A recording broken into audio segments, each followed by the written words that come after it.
Hello everybody, it's Cameron here from Turning Point Brewery, and today I'm joined by the wonderful Steve from Cloudgate Coffee. How you doing, Steve? I'm really good, man. Thank you. Thank you for having me on here. Very much appreciated.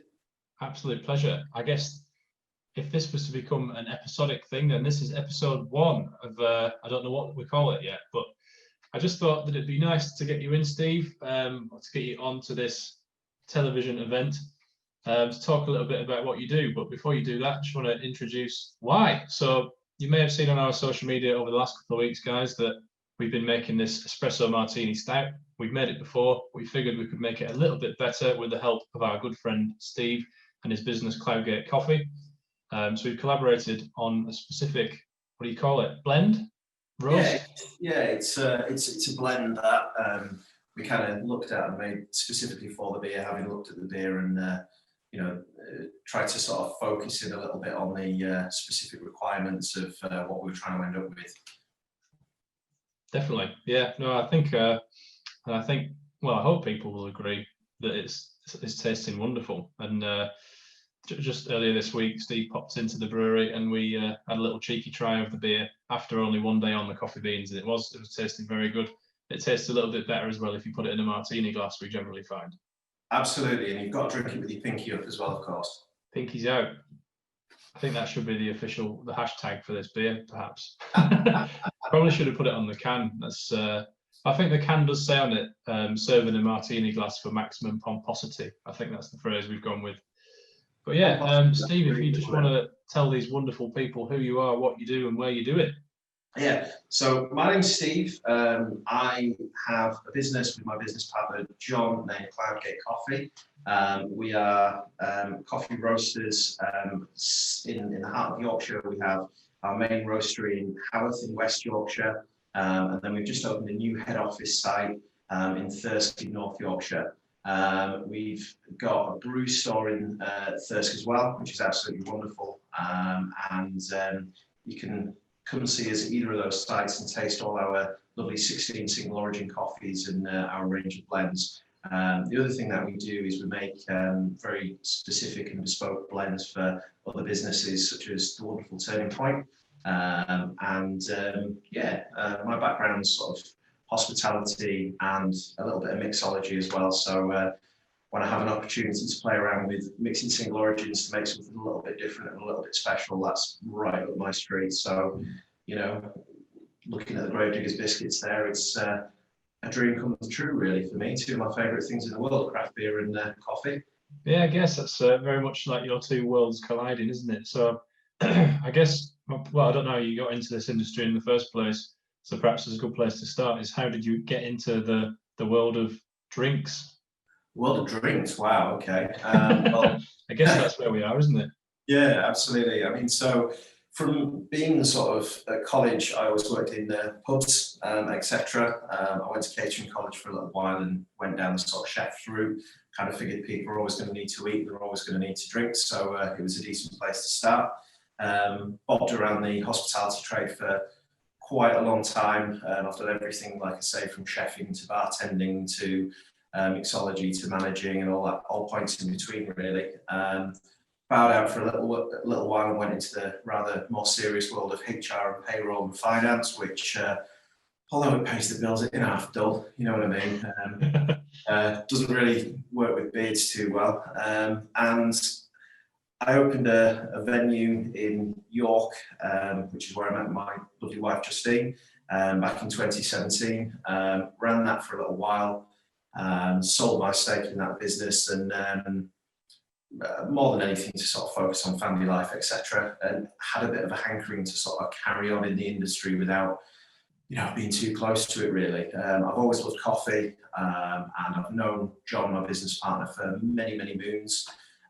He was looking for, I suppose, some relief, really, because he was trying to run a coffee business unaided. It's very difficult to actually source the produce, do the roasting, do the bagging, do the selling all at once. So I kind of fit into that world pretty well, really. And like I say, I was able to sort of lend my mixology skills to his coffee knowledge a little bit better. And my wonderful wife, Justine, is responsible for all our branding and marketing, which I have to say she does very, very well. Possibly second only to Turning Point with all your wonderful logos and Lottie Walsh cans, which are absolutely fantastic and we're very jealous of. Oh, thanks very much, Steve. Yeah, no, we're very, very lucky to have Lottie on board for the artwork, and perhaps we can get a collaboration there someday as well. But yeah, no, having seen the packaging for this coffee that we've I can say absolutely no credit for that you've put together for this beer. It's nice to see our two logos in the same place. Nice to finally, I guess for us, it's a first to properly collaborate with a business that isn't anything to do with beer. Yeah, well, we kind of it's quite an interesting one, really. We look at the coffee world at the moment as a little bit stagnant, and we sort of take a similar approach to a lot of you guys and a lot of other craft brewers out there at the moment, which is, you know, we don't want to be grey people in grey suits who just do things because that's how it's always done, and would much rather look at kind of doing something a little bit off the wall. And we kind of view what we do as more craft coffee than traditional coffee anyway. So looking at a Turning Point, it's perfect link for us, really.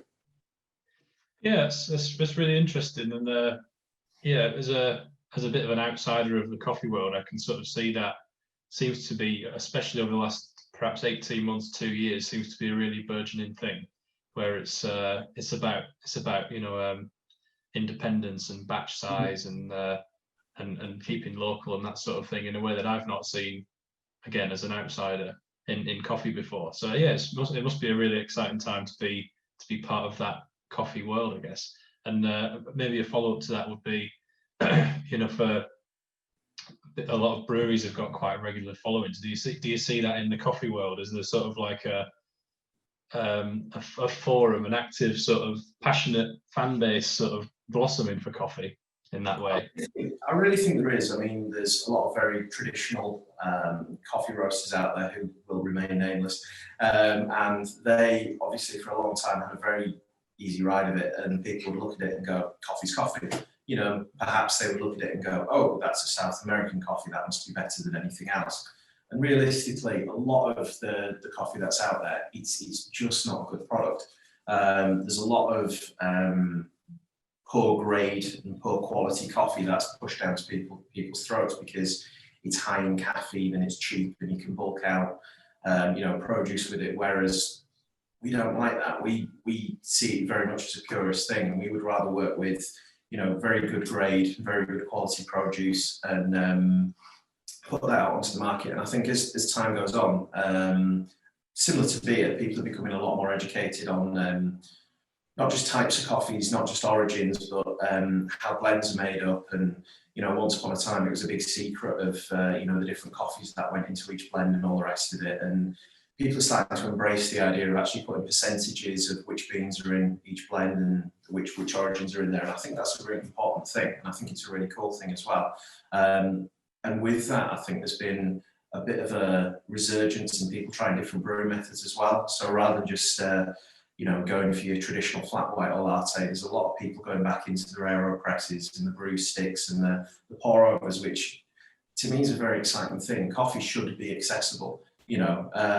I would rather drink coffee or beer than anything else. And obviously it's not acceptable to walk into an office with a pint, although I think maybe it should be, depending on the circumstances, of course. But coffee you can take with you anywhere. And the fact that you couldn't get a decent cup of coffee in an office, I think has always been a shame. And one of the things that we really try and encourage people to do is look at what's out there, and something as simple as a brew stick, will give you a really good quality cup of coffee without having to go to one of the major high street places and spending £4 on a cup of coffee that it's just not worth £4. It's not good quality, and it'll give you the shakes at the end of it. So you kind of see the coffee revolution. Obviously coffee's popular already, but the sort of the craft coffee and the informed coffee drinker has not just been a thing that happens outside in cafes and restaurants and whatnot, but as a thing that's sort of in the house and is sort of portable and can be taken to work as well. That's quite interesting. Well, definitely. And I mean, I suppose a step on from that, We took a lot of faith, I suppose, and a lot of we took your lead, I guess, is what I'm trying to say, at the start of lockdown, and you guys were absolutely fantastic at jumping on the virtual event wagon, and it was brilliant, and obviously we attended as many as we possibly could, child permitting at the time, and we actually set up a couple of our own, and it was working with Bare Essentials Coffee. We did a couple of online tasting events, and they were so well received, and it's something that we want to get back into doing again.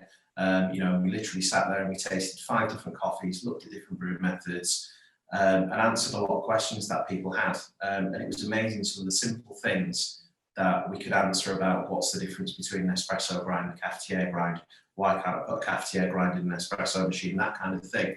Yeah. And it really improved people's enjoyment of coffee, and not only that, it sold a lot of tickets, so there must be a market out there. And that's kind of part of what we're trying to do a little bit with the French press over in Thirsk. We have an event space over here, which is great for all sorts of things. But one of the things that we're really keen to do is run almost like coffee school events. So allow people the opportunity to kind of come and taste different coffees. And hopefully by the end of January, we should have a small batch roaster over here. We're looking at a 1 or 2 kilo roaster. So we can actually allow people to come over and see the whole process from start to finish, and with a bit of luck, be able to be involved in the roasting process and actually take something away with them that they've roasted themselves, which I think can only be a good thing.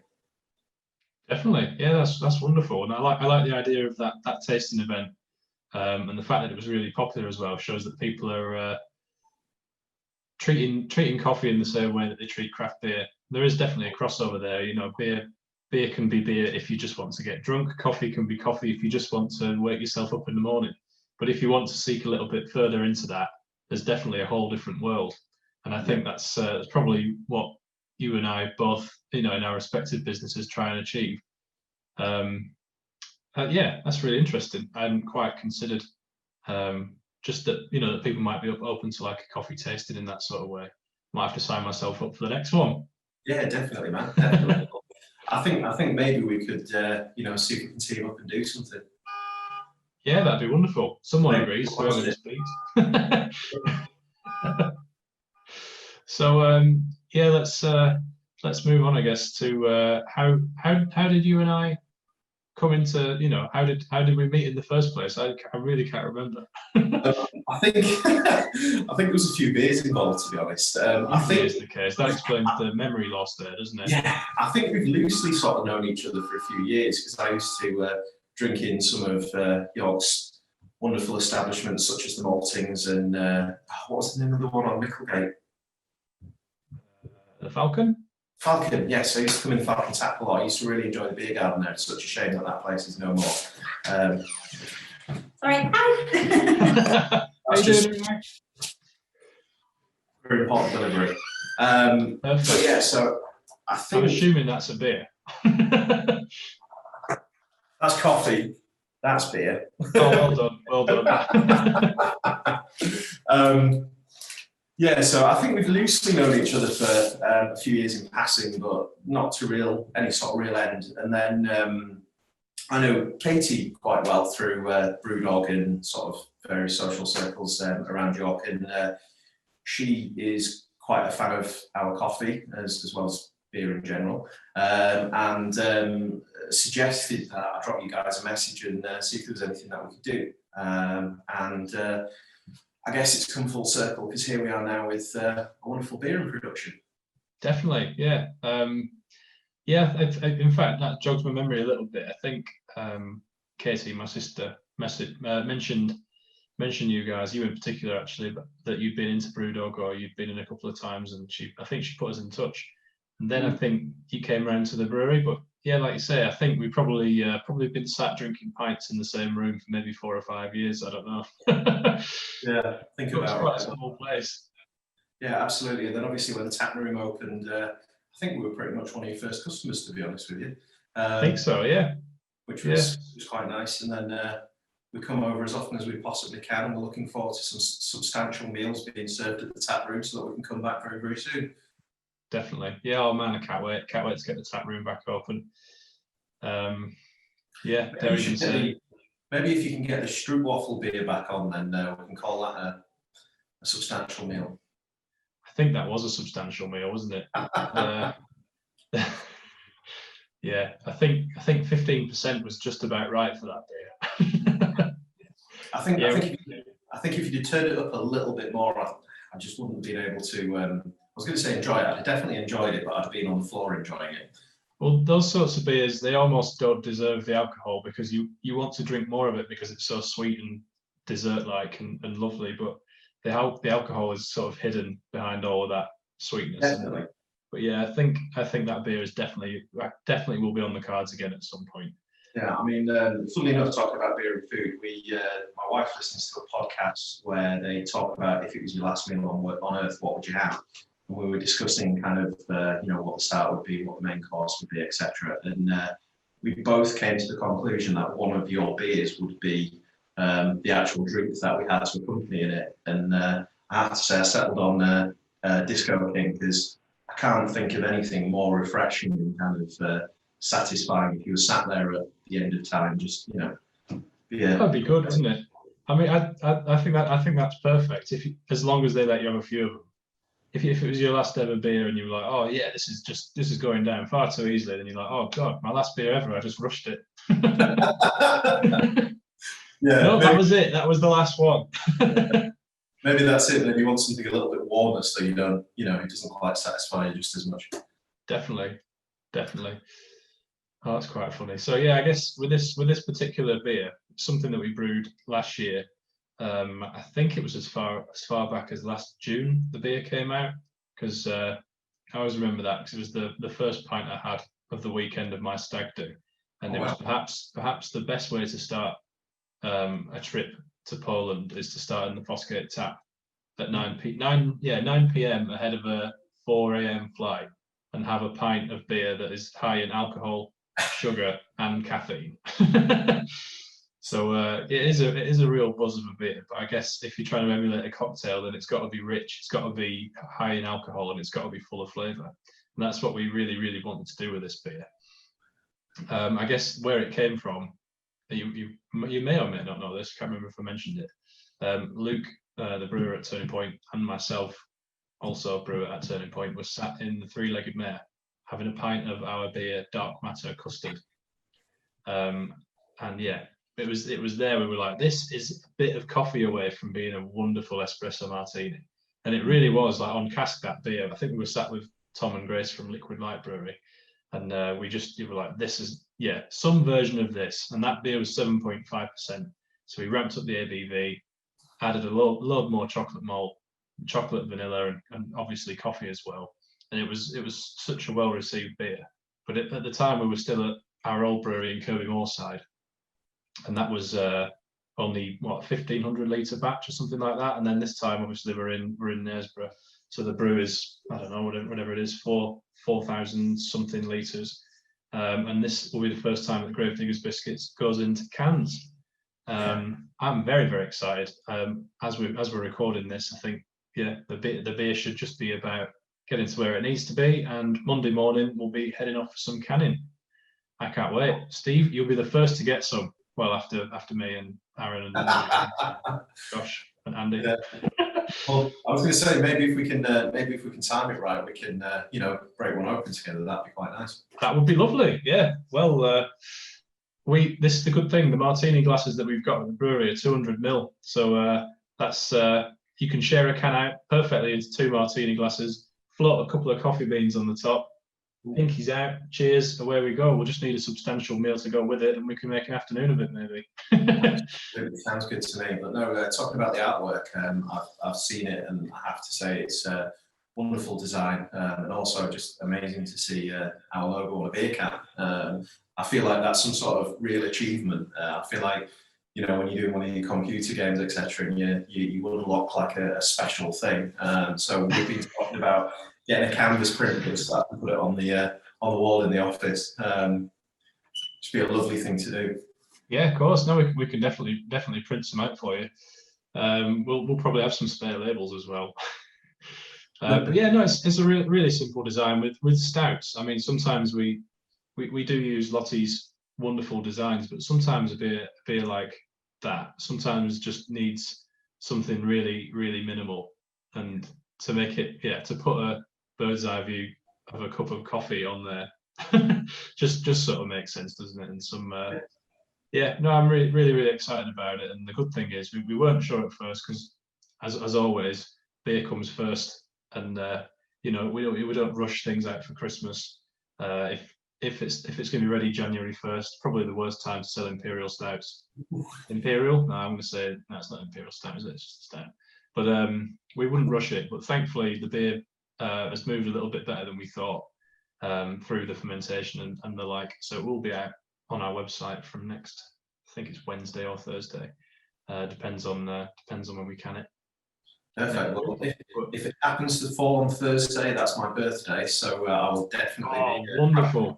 If I get time, I can always come and drop you a few cans off. But yeah, that sounds wonderful. But yeah, so tell us a little bit, Steve. How did you, when I approached you for a specific coffee for this beer, knowing as little as I do about how coffee is put together and constructed for a specific flavor profile, what how did you go about coming up with what you did? Yeah, well, I mean, I tried Gravedigger's Biscuits last time around, and I thought it was an absolutely wonderful beer, and I think a lot of care was obviously put into the production of the last one, and I have a lot of respect for the coffee producer who provided the last batch of coffee, so I'm not going to sit here and say it was easy to improve on. That's not what I'm going to say, because that wouldn't be true or fair.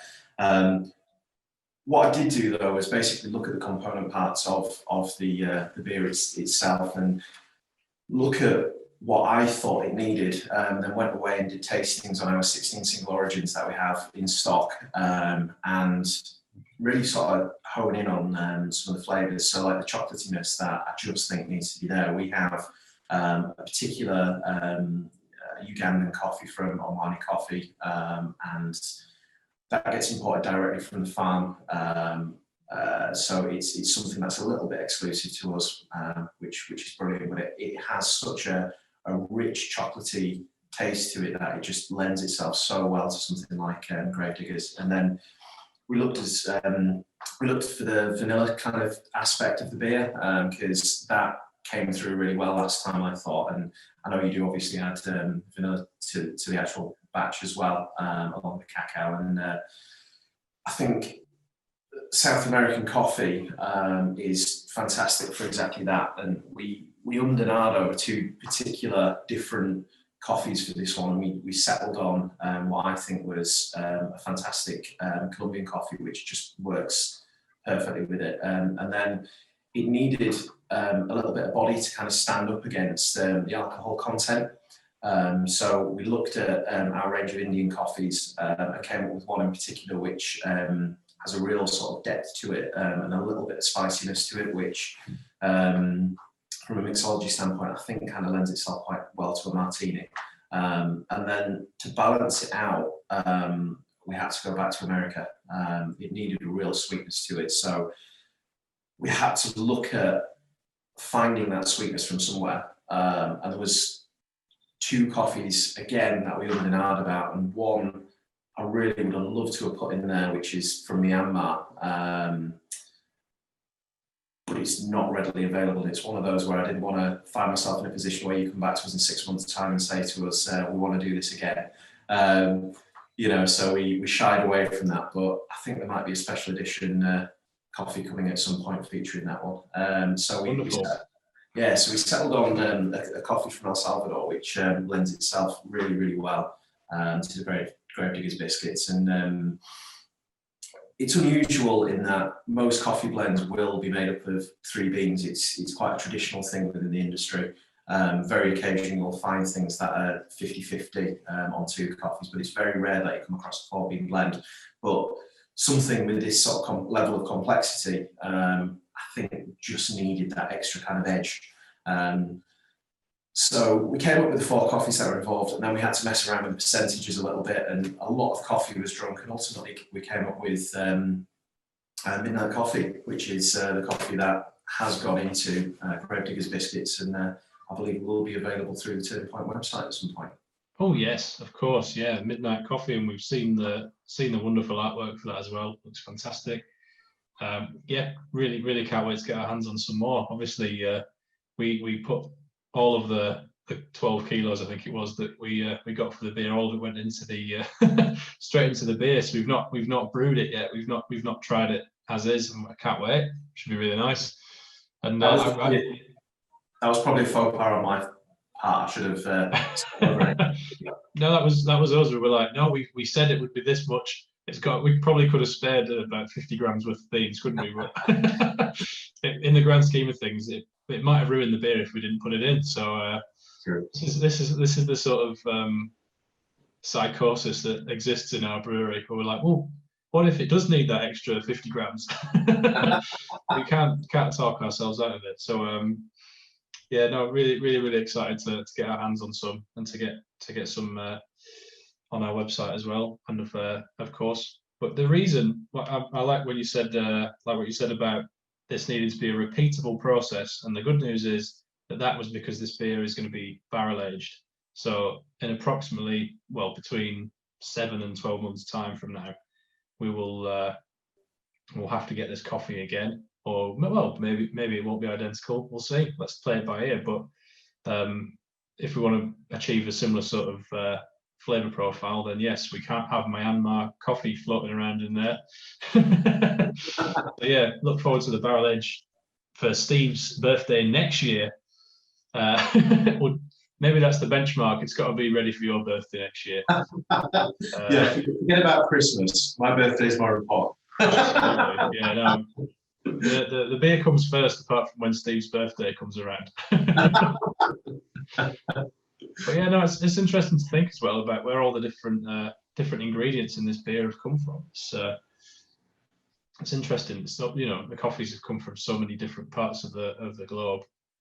It's really interesting. I love it. And then that eventually all finds its way into one smallish batch of beer that will be enjoyed by a small amount of people, and that's something that we love to do. And we're thrilled to have you be a part of it, Steve.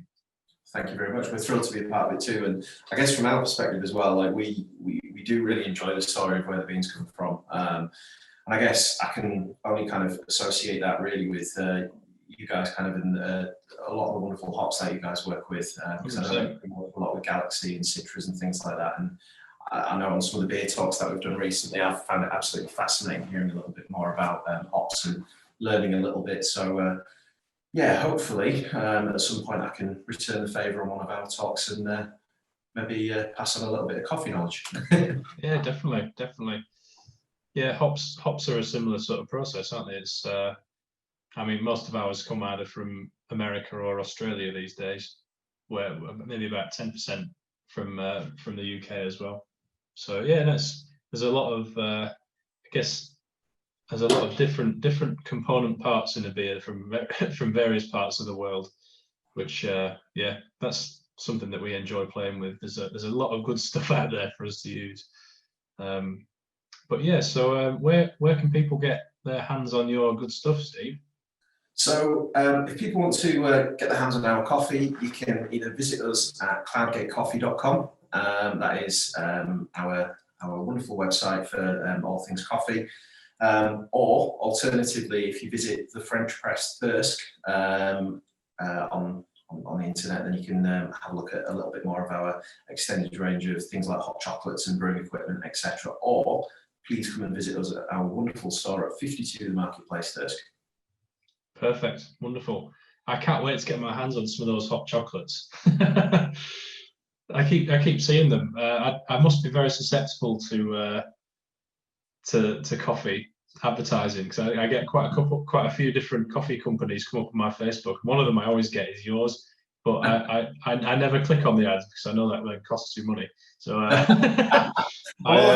all I can say is Justine must be doing something very right. Yeah, if it's landing at in my phone, then it's working, isn't it? Because I'm definitely the kind of person to be like, small batch what, made where? That sounds so good. And they do merch. Yeah. And they sell beanies and hot chocolates and all sorts of things. Yeah, perfect. But yeah, what have you guys got planned for the next? I know it's very difficult to tell at the minute, isn't it? What we're doing 1 week to the next. But what are your sort of short, medium term plans for Cloudgate Coffee? Well, this is kind of the thing for us. I mean, we've sort of stalled a little bit on a few projects. So we've obviously just opened the French press in Thirsk, which is very, very exciting for us. It gives us new head office space. Like I say, the ultimate aim here is to open more of a coffee school and allow people more opportunities to learn a bit more about coffee and the different processes and roasting and all the wonderful things that go along behind that. Probably in association with our friends at Bare Essentials Coffee, who are wonderful, wonderful coffee scientists and know an awful lot more than I do. I just pretend, you know. You're just being modest, Steve. We know you. So that's kind of a medium-term goal, I guess. Short-term, we're just looking to keep going and doing what we're doing. New blends on the horizon. We've just released our Christmas blend, which is very, very exciting. A couple more collaborations on the cards, and then more long-term, we're probably looking to replicate the French press over in somewhere like Hebden Bridge. We need to find, we're in the middle of finding a new home for our roastery, because as much as we love it, at the moment, we're just outgrowing it, which, you know, can only be a good thing. I guess, depending on how things go with COVID, etc., that horrible, dreaded word, we're just being very realistic. I mean, I would love to turn around and say that the French press, we've got so much space here. I'd love to say that we're going to open it up as a cafe and all the rest of it, but I just can't commit to that at the moment. So, you know, takeaway coffees, it is at the moment. I just wish that you guys had a little bit more room in your brewery so that we could come and set up a roaster there and do our thing from there. Well, yeah, on the subject of that, if you are expanding, let me give, if I can, give you some advice. Expand somewhere that you think might last you at least 1 year, because we seem incapable of landing in a good sized. Well, the place that we've got now is spot on, and it will do, but it will absolutely do us what we need it to do for a very long time. But as soon as we like put all of our stuff in there, we're like, oh crap, I could just do with another room somewhere. Yeah. I think for us, because we're a little bit different. I mean, because we very much look at small batch as small batch. We never, like in the same way that you guys go on in scales of tanks, you'll have like a 10,000 litre tank and then a 20,000 litre tank. We don't ever want to get to a point where we've got like a 100 kilo roaster, because I think it loses a little bit of its speciality with that. What we would rather do is open more sites and keep that kind of small batch edge, because I think one of the things that we do that's quite different to other people is we make every single kilo of coffee that we make that's a blend, we make up per batch. So rather than kind of making 10 kilos worth and then splitting it out into kilo bags, every kilo is hand bagged. And I think we never really want to move away from that, because you always need that distribution of beans and that almost kind of perfectionist approach to it. So even if we end up with 3 or 4 sites, I think that'd be a good thing. That sounds wonderful. I really like the idea of, rather than expanding sort of the central business, you know, replicate what works on that scale several times. That's a really good idea. Yeah, like I say, I don't think that quite translates for breweries. Though if we were ever to do that, then I think our second brew would probably be somewhere overseas that we don't supply. we do another one somewhere else, but again, that's probably 20, 30 years down the line. Well, Turning Point Bahamas sounds absolutely fantastic. Turning Point Bahamas, yeah, I think that is. If you type that in, followed by .com, I think you'll find that we're already halfway there. Turning Point Bahamas. But yeah, no, thanks very much, Steve. Really, really interesting to find out a little bit more about what you guys do, how you do it, where you do it, and all that good stuff. And I do genuinely mean that. I've not actually spent that much time talking with you about how you guys do what you do. So really interesting to learn a little bit more about it. And thanks very much for your time, and we'll see you soon. Well, thank you very much, and thank you as ever for accommodating us. We absolutely adore you guys, and we can't wait to get back to the tap room. Oh man, thanks very much.